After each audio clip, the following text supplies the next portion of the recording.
और अब रुक करते हैं बड़ी खबर का। जम्मू कश्मीर में डीडीसी चुनाव के नतीजे आ जाने वाले हैं। डीडीसी की 280 सीटों पर आज नतीजे आएंगे और जिस तरह से धारा 370 हटने के बाद ये चुनाव हो रहे हैं, लोग बदलाव चाहते हैं। बिल्कुल, और काउंटिंग से पहले हिरासत में पीडीपी के नेता ले लिए गए हैं। महबूबा मुफ्ती ने बीजेपी पर गंभीर आरोप लगाया और कहा कि नतीजे में कुछ हेराफेरी हो सकती है और हेराफेरी के लिए नेताओं पर एक्शन किया गया है। ये गंभीर आरोप महबूबा मुफ्ती की ओर से बीजेपी पर लगाए गए।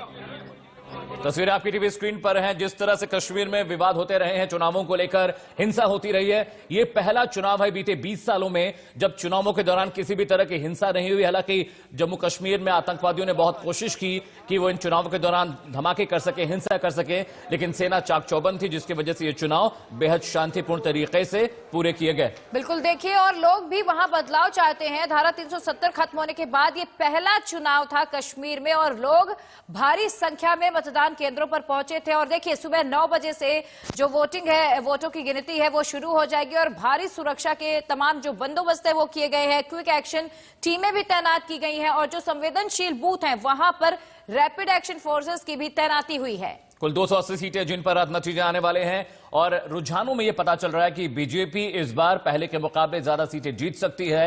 आर्टिकल 370 हटने के बाद जिस तरह से विरोध हो रहा था पीडीपी का, महबूबा मुफ्ती का, उस तरह से ये बात साफ हो गई है कि ये चुनाव खासकर उन लोगों को पसंद नहीं आया जो अलगाववादी नेता हैं, जो चाहते थे कश्मीर में शांति बहाली ना हो। उनके लिए ये बुरी खबर है क्योंकि चुनाव में इस बार करीब 60% मतदान हुआ इस बार। बिल्कुल, और देखिए, जम्मू कश्मीर में डीडीसी चुनाव के नतीजे आज आने वाले हैं, लेकिन उससे पहले ही पीडीपी के कई लीडर्स को हिरासत में फिलहाल रखा गया। आपको बता दें कि उन्हें एमएलए गेस्ट हाउस ले जाया गया है, जिसे महबूबा मुफ्ती खपा है और उन्होंने बीजेपी पर गंभीर आरोप लगाते हुए कहा कि चुनाव के रिजल्ट्स पर कुछ हेराफेरी होने की उम्मीद है और इसी के चलते बीजेपी ने पीडीपी पर एक्शन करवाया है।